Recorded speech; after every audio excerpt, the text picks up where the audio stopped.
I finally understand how the universe came into being. You must have thought about this question too. If nothing existed before the universe was born, how could an entire universe appear out of nowhere?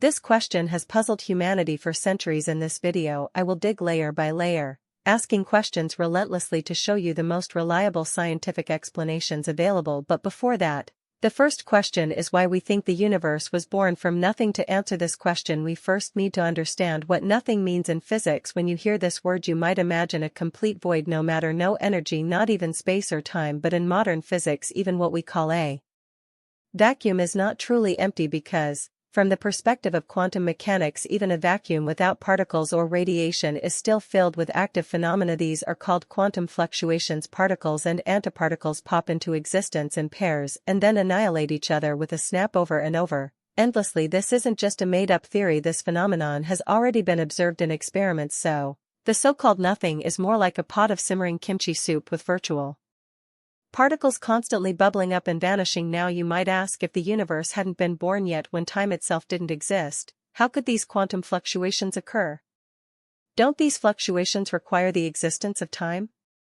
Though it's hard to accept, quantum fluctuations indeed don't require time. They arise due to the inherent uncertainty of quantum states. Though we describe them using the language of time, mathematics tells us that they don't require external time. You might now say, doesn't this violate the law of conservation of energy?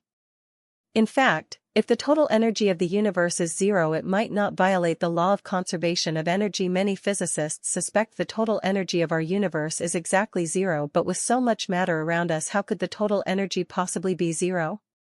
Because the energy of gravity is negative. So how can gravity have negative energy? Think of it this way: separating two massive objects requires positive energy to overcome gravitational attraction. So, conversely, objects bound together by gravity can be considered to have negative energy. In a uniformly expanding universe, the negative gravitational energy might exactly cancel out the positive energy of matter and radiation. Stephen Hawking's explanation is that the matter in the universe represents positive energy, gravity represents negative energy, and the two add up to exactly zero. If this is true, it means creating a universe from nothing doesn't actually require energy. It's like borrowing $10 from a bank with your left hand while repaying $10 to the bank with your right hand. You don't create any net debt. This idea is crucial because if the total energy of the universe is zero, quantum physics might allow it to spontaneously emerge. Physicists Alexander Vilenkin and J. Richard Gott explained that in quantum mechanics, having something with absolute certainty is forbidden. There's always uncertainty and fluctuation. This means what we consider nothing may not remain nothing forever. It can unpredictably fluctuate into matter. You can also understand this from the perspective of entropy and statistics. A completely empty universe would be a state of extremely low entropy, perhaps the lowest entropy state imaginable. Such a low entropy state has only one configuration, but a universe with at least some matter has countless possible states, billions, trillions, almost infinite. A universe with something has higher entropy than one with nothing. The universe tends to evolve toward higher entropy states because high entropy disordered states vastly outnumber low entropy ordered states. Thus, a universe with something is more likely than one with nothing. This may be why our universe went from nothing to having matter. This leads to a startling idea. The universe itself might be a giant quantum fluctuation. Nobel Prize-winning physicist Edward Tryon once said the universe is simply one of those things that happen from time to time. This is an interesting way to put it, suggesting our entire universe might have appeared suddenly from a random quantum event. But let's dive deeper. Why would a quantum fluctuation produce an entire universe?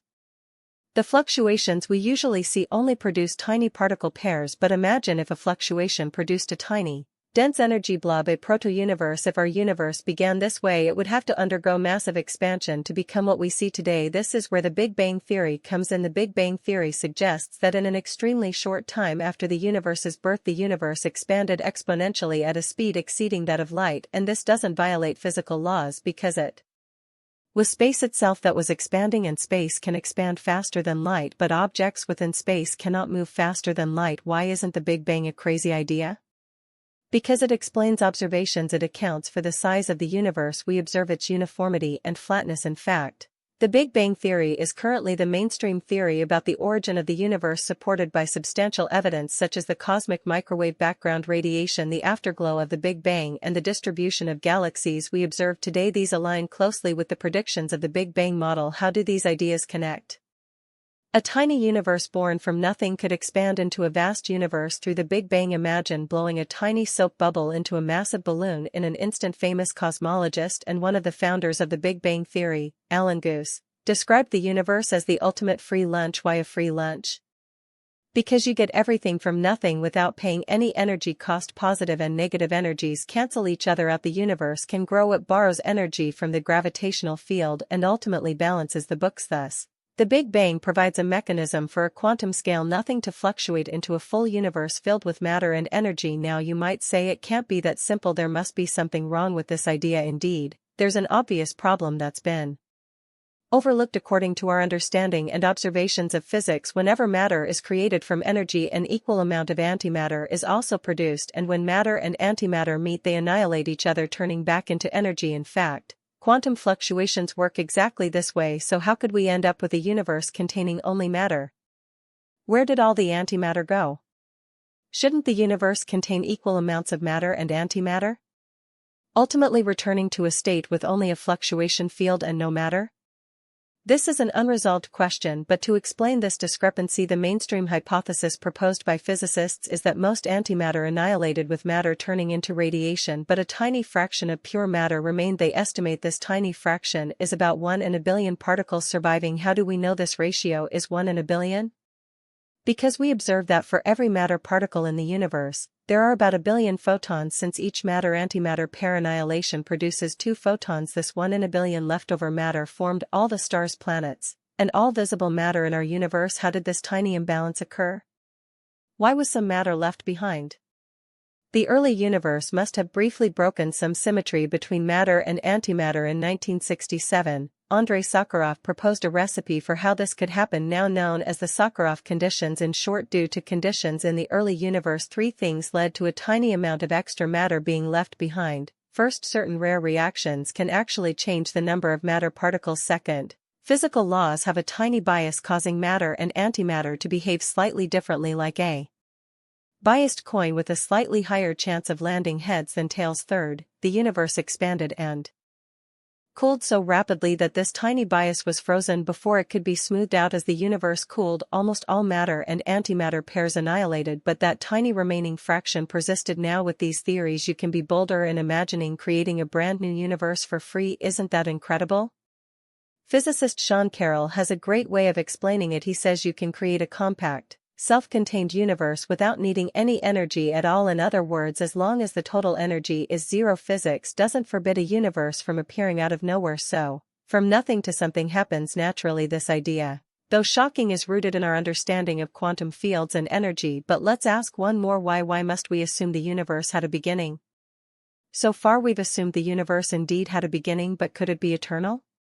Some scientists have explored models where the universe is cyclic or without a beginning, avoiding the need for it to be created from nothing. For example, the Big Bounce theory in loop quantum gravity suggests a previous universe collapsed, then bounced into a new phase of expansion, which is our Big Bang. In this scenario, our universe was born from an earlier universe rather than from absolute nothing. Famous physicist Roger Penrose proposed another cyclic model called conformal cyclic cosmology.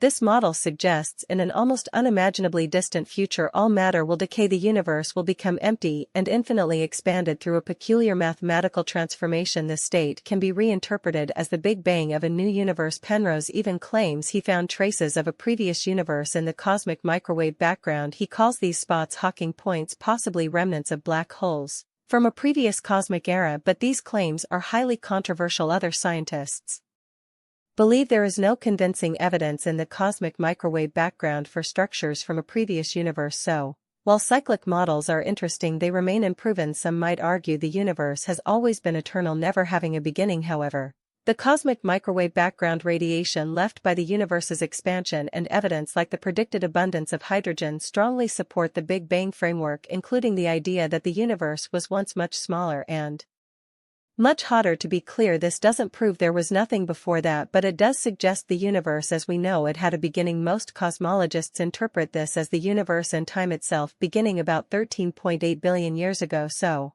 if something existed before that, like a previous cycle or another universe, we currently have no observational evidence to support it. Until such evidence emerges, most scientists favor models where the beginning of our universe can be described using known physics and quantum mechanics without needing an eternal past. So, after asking why again and again, what have we arrived at?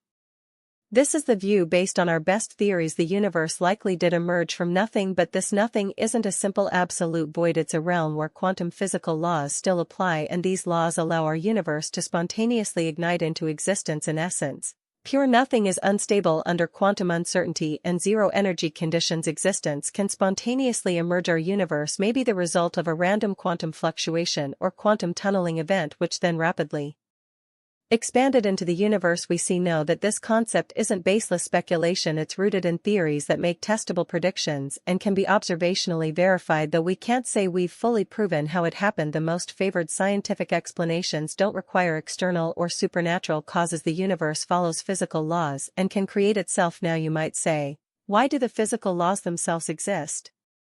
Why these laws and not others? These are valid and deeper questions. Due to time constraints, I will explore these questions in future videos.